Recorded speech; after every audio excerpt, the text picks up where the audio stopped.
Welcome to this Stockbox interview with the CEO of Red Rock Resources, Andrew Bell. Hi, Andrew. Thank you for joining us again. Hi, Mark. So today, Red Rock have released an RNS on the DRC. Now, just to remind people where we are on the DRC, it's a copper cobalt project. Is that right? That Red Rock have 80% of? That's right. Yes. Okay. And what's the announcement today? What are the key points that you want to get across from it?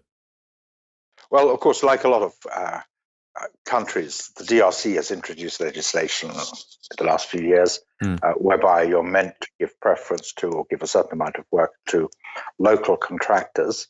And that does mean that you want to do that. We like to do it anyway, because if you can find good local people, it's cheaper, of course, than mobilizing people in from other side of the world and having lots of expatriates there. But the geological consultant we use, our advisor there, who I think is really the best that we've found, not just in Congo, but in many places. He did his second degree in South Africa, and he speaks fluent English. He's formed a joint venture with a Canadian company on geophysics, and so that's a Congolese joint venture. They brought in some really good top-end equipment. They have some good technical support, and we are their first customer. We were the first people to do the geophysics. So we're getting high-quality geophysics done by good people at low cost, and it obviously with not too much moving around of people between countries is a lot easier at this time with COVID and travel restrictions and so on. So we're very pleased we've been able to set this up. It's taken a bit of time, but I think it's going to be worth it. And it was very essential for us to do geophysics as the next stage, because we've done the geochemistry. We have got from the regolith, from soils, from turbine mines, we've got some really good copper and cobalt anomalies outlined. We think we know what they're doing, and we know what the we're in the Wansha rocks. That's one of the Rhone strata, and we know what we would expect there. But the point about the geophysics is that we are going to then get a much better idea of the subsurface conductors, their relationship with each other, how massive or disseminated they are, and also the structural controls that could affect how the mineralization got in place. And that will enable us to refine our drilling, because we need to do, we're going to have to move to a 3,000 meter drill program in order to really define a resource here. And once we start exploring, we don't want to be stopping and going away to analyze and so on. So the more work we can do in advance, the better, because once we really start disturbing the earth and going to subsoil exploration there, we have to have an almost permanent security presence. Otherwise, we get artisanals coming in and obstructing our work and taking material out. And that leads to a whole host of problems. So the more time we spend getting things right now, the easier it's going to be, and the faster we'll be able to go once we start drilling. And the less money we'll waste then too. Okay, so is this the starting again of operations on the ground in the DRC, or has activity been happening for a while? Well, this was the end of 2018. We did the first program. It was really well done. We got good results. In 2019, we were focused on our resources at the time had to be focused on the VUP Musonoi joint venture we had. That ran into some sort of partnership problems. And even this one, we had sort of slight misunderstanding with the partners, because in the DRC, people still think you can sign a deal, and it doesn't really matter that you have a contract. You can renegotiate it. And we said, no, you can't. And eventually we made them understand that if they don't play ball and work according to the contract, we're just not going to do work on the project. And so now we are able to go back there and carry on doing work. But we come through, we get the results, and we've got this joint venture going smoothly again. The other joint venture with VUP, much more important and much bigger. That's now, we have resolved the issues there. And the beautiful thing is that we did it by relying on the law. And people say, well, surely Congo is a country where you can't rely on the law. Well, they said that in Kenya too, but we got the law to work for us, got our licenses back, and had judicial review action that stopped people depriving us of our property. And in Congo too, you can actually now use the law. And obviously, you try to be polite and do the diplomacy and all the other things as well. But with the law alone, you will in the end prevail if your agreements are good and you play a straight bat. And so everything at the moment is looking extremely good in Congo. This is the first swallow, but we're going to start doing work on the VUP joint venture assets soon. Mm-hmm. That's going to be really important and really significant. Mm-hmm. And then we've been negotiating and talking about a further direct joint venture with the parastatal mining company, Gécamines, which we hope also we're going to be able to bring to a result. Okay, and you mentioned it before, and it isn't written in the RNS about the on-site artisanal activity, and you say that you're going to have to quite likely maintain a continuous presence on site.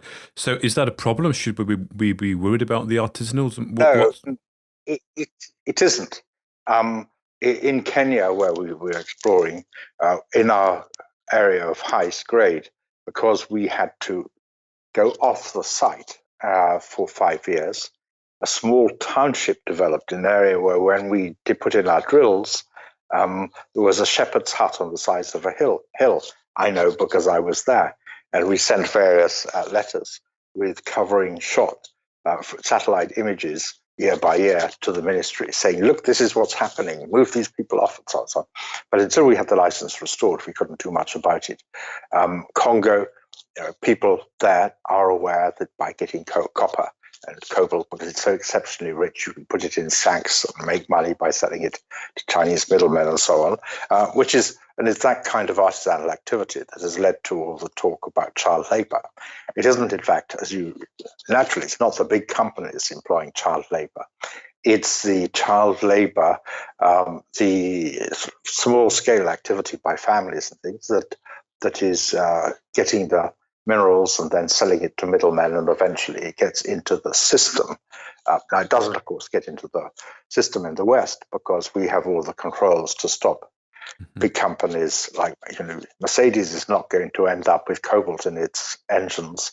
Mm-hmm. That has come from child labor. Everything gets tracked and traced right back. But some of the stuff that's gone through Asia, in particular through China, has been like that. Now, that's becoming more difficult to do, which is good because it's choking off demand.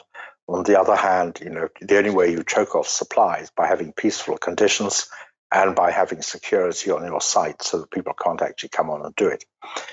In the area where we are, it's because it's a good area. The local people are alert to the possibilities that may exist. So you just have to do the sensible thing and maintain a presence.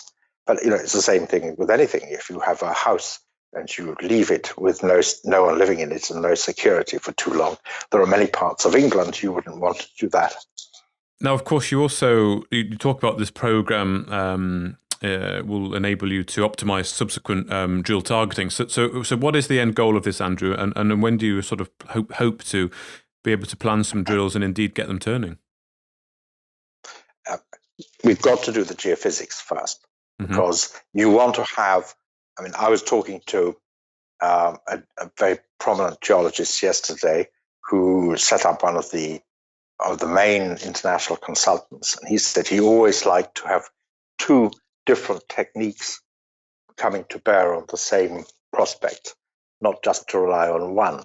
So we've got geochemistry, to have geophysics as well. You put those two together, and you can refine your targeting. Because drilling, for example, it's expensive. You don't want to put a drill hole down and miss your target simply through a lack of planning. And the more planning and thought you can give in advance of drilling, the less money you waste in the expensive stuff, which is the drilling. and not wasting time doing that and going straight to the most promising areas. And then each time you get the results from the drilling, you integrate that with the picture that you have already. It'll be, if you've done the geophysics and you've done the geochemistry, you'll be talking about a three-dimensional picture in your mind, a three-dimensional image of what's happening, even before you start drilling. Once you start supplementing that with drilling results, you make progress very fast. So I'm a great believer in, you don't go straight into places and immediately drill. You go step by step through the cycle as quickly as possible, of course, and as economically, and thinking very carefully about what you're doing. But you want to, as Louis Pasteur said, fortune favors the prepared mind. You have to have the prepared mind when you do these things. So doing things, and the thing is, in Congo, there is so much knowledge already. The people there have such expertise in this style of mineralization that having the different pieces of information you can put together to supply to them and discuss with them, you can actually, I believe, quite quickly arrive at the right result. And we're in the right place. We have a very good prospect to be able to find a economic deposit, but we'll only do that when there are plenty of other people with good ground who haven't done that, if we follow the right disciplines and apply ourselves properly. And so we're doing all the right things, and we're going to do all the right things, and we're going to do a good job. I think we're good explorers, and we want to prove that. Okay. Well, just coming on to the other announcement that Red Rock made this week, and that is on Kenya. So, as I understand from that one, you've now made your payments and you now have 100% interest in the project? We have 100% interest, yes. We have still some future obligations of payment as we progress, but having control of the project is extremely important and valuable in terms of the ability then to deal with other potential partners and do things. And also in terms of the simplicity of decision making when you come to explore. So it's very useful to have that. It's probably just the right time in the cycle for us to have got that position.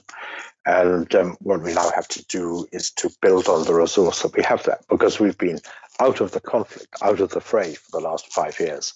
In that period, just to the south, Barrick has really built up the North Mara mine, which is parallel to us, very similar. The next little belt down, a few tens of kilometers to the south, because they've now got to the stage where they're increasing production, and they're saying that North Mara, together with Bulyanhulu, will be a tier 1 project, which means that they see it as producing 500,000 ounces a year for 10 years or more.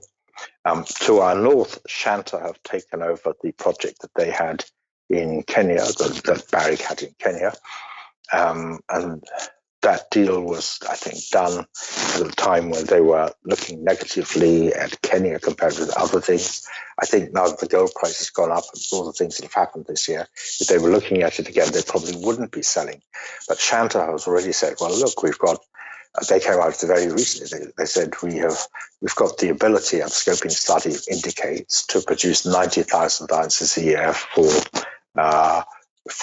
what is it, 5-10 years, at 8 grams a ton head grade. Now that's pretty good to start with. They obviously are going to do some exploration there and try to build that out. But all of this has been happening to the south of us, to the north of us, and we have been forcibly required to sit there in what was always thought to be the best potential gold belt in Kenya, not making progress. So we have the starter resource of our 1.2 million ounces at between 1 and 1.5 grams a ton. We have the tailings, which is about 60,000 extractable ounces at I think what the grade is, 1.8 grams a ton. And that with there we have a proven resource And we have actually applied for a mining lease so that we could start producing from the tailings. And we will have to get back now and reopen that issue and try to move ahead with it. But we'll also be doing exploration to expand the resource, and we hope increase the resource grade in the areas we already have. And there's a lot of exploration still to be done. Okay, so it's been quite a long time coming, but you've now got it back fully owned by yourself. So the plans going forward then, you're going to upgrade the JORC model, and also you mentioned the tailings. So can that happen quite quickly? Well, so far as it lies within our hands, we can move quickly. It will require government permitting and so on, and that's always what takes the time.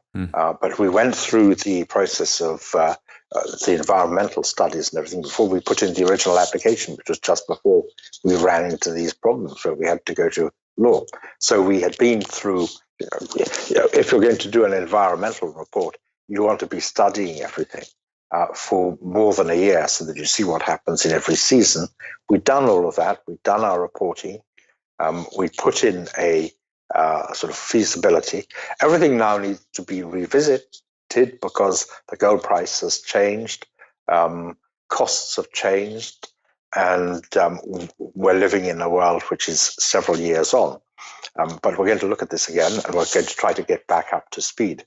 The first thing we had to do is go back to the camp, which we've done the last couple of months, and bring it back into use as a properly functioning camp, now with mains electricity connected as well as our generators, and with 3G internet connection, which we never had before.